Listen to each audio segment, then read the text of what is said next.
Hello students, in the series of learning tenses, today I am going to explain you present perfect tense. In my previous videos, I have told you about simple present tense and present continuous tense. So today we will deal with the third kind of present tense, that is present perfect tense. So let's get started.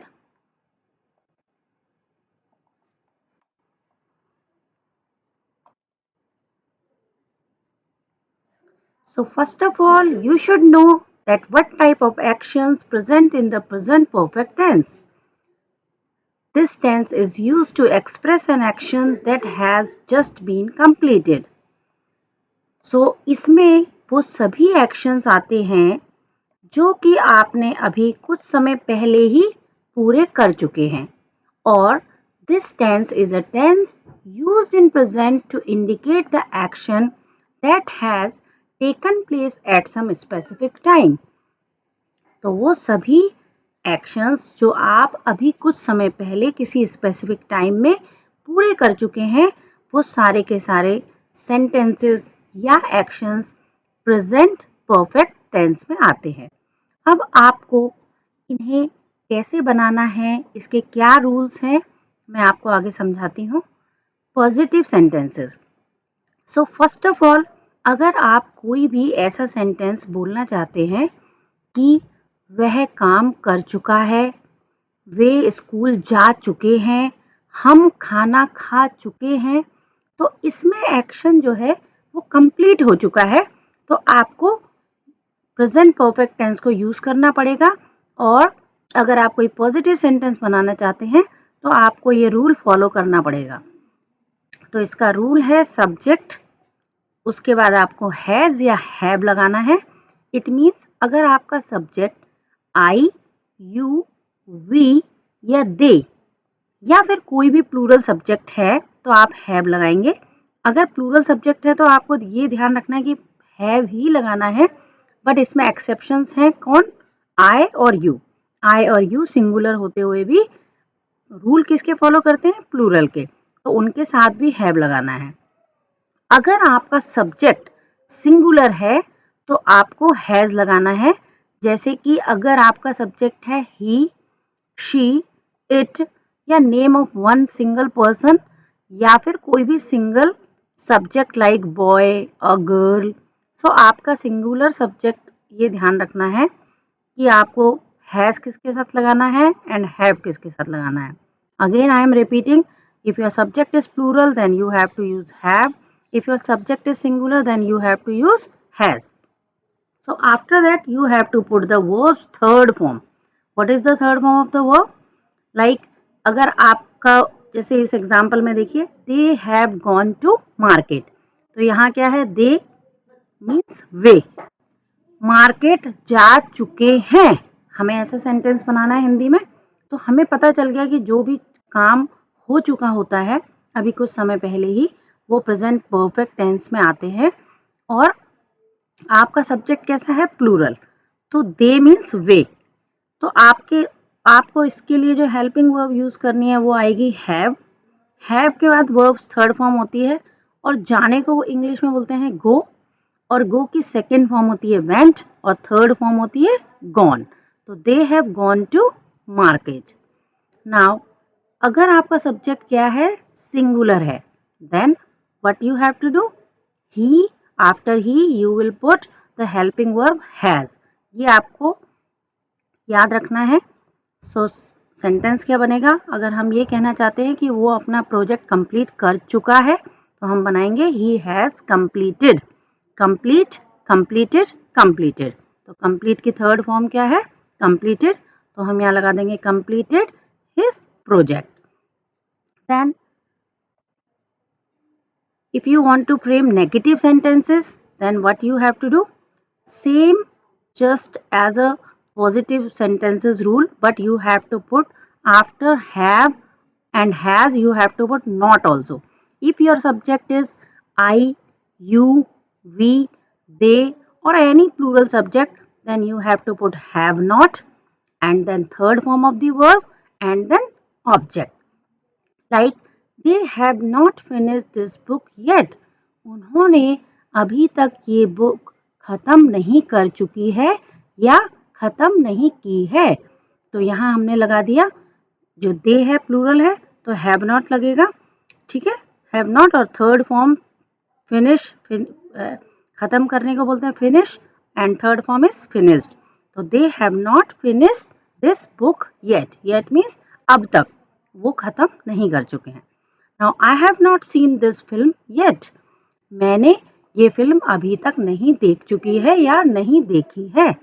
तो आई के साथ भी क्या लगता है, rule जो है वो प्लूरल सब्जेक्ट वाले ही फॉलो होते हैं। तो आपको ये माइंड में याद रखना है कि I, you, we, they and any plural subject you have to use have not and then third form of the verb and then object. Now if your subject is singular like he, she, it and name of any single person, then you have to put just has not and then verbs third form and then object. Example, he has not completed his project, उसने अभी तक अपना project complete नहीं किया है या वह अभी तक अपना प्रोजेक्ट कंप्लीट नहीं कर चुका है। तो हम ऐसे सेंटेंसेस के लिए क्या मीन्स, एक स्पेसिफिक ड्यूरेशन में उसने अभी तक वो वर्क कंप्लीट नहीं किया है, तो आप बनाएंगे ही देन हैज नॉट, क्यों, क्योंकि ही क्या है, सिंगुलर सब्जेक्ट है।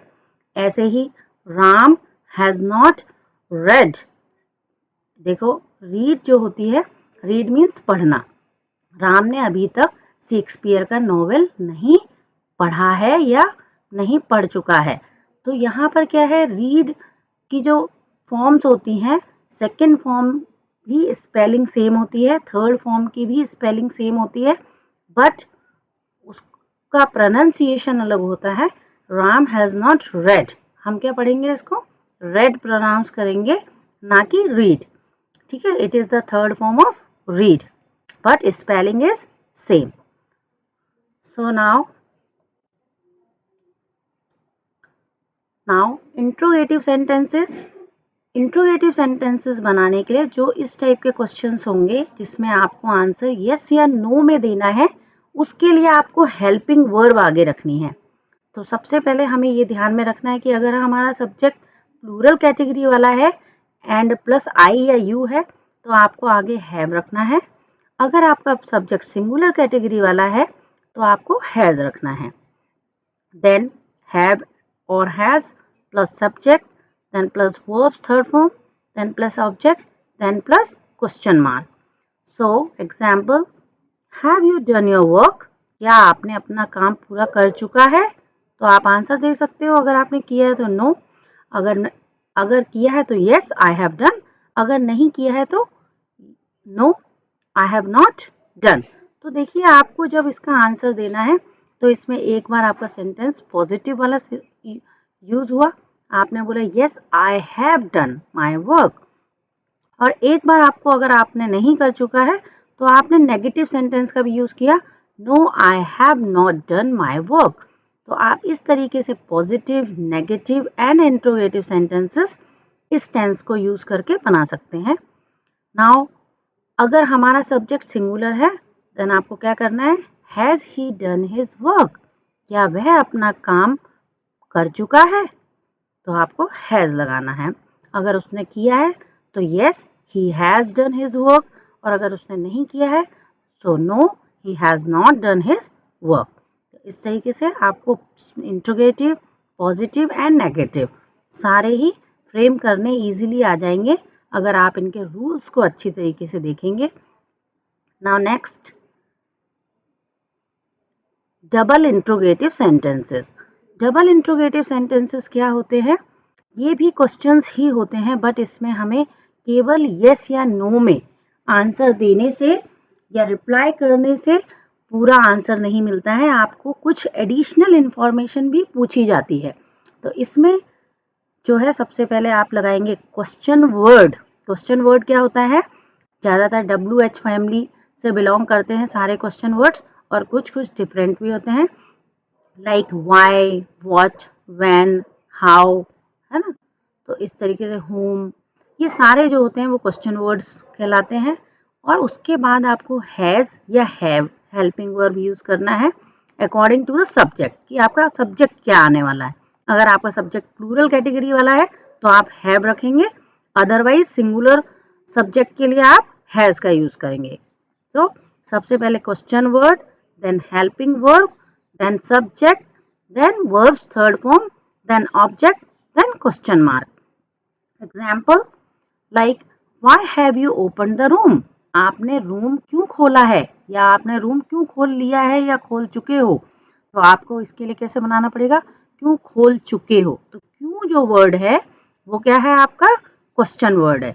तो क्वेश्चन वर्ड को हम सबसे पहले रख लेंगे व्हाई, देन हमने बोला कि तुमने क्यों खोल चुका है, तो तुमने, तुमने को क्या बोलते हैं, यू, और यू के संग आपको मालूम है कि हैव लगता है, तो आपको इसके अकॉर्डिंग, सब्जेक्ट के अकॉर्डिंग यहाँ पर हैव या हैज रखना है।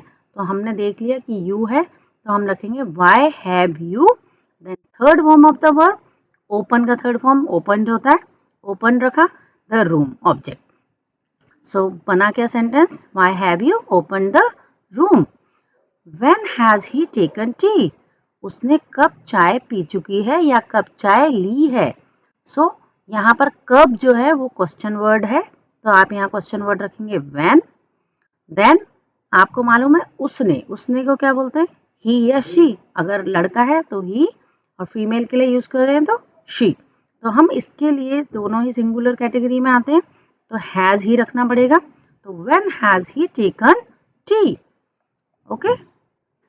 Now how have you solve the sums, आपने ये सम कैसे सॉल्व कर लिए हैं या कर चुके हैं।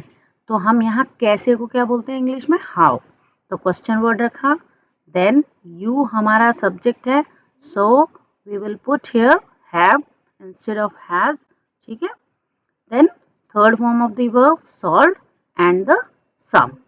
सो सेंटेंस क्या बना, how have you solve the sum, कैसे आपने ये सम्स पूरे कर चुके हैं या सॉल्व हल कर चुके हैं।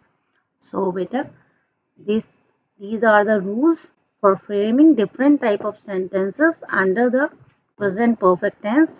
So this is enough for today. Keep learning. Thank you. Have a nice day.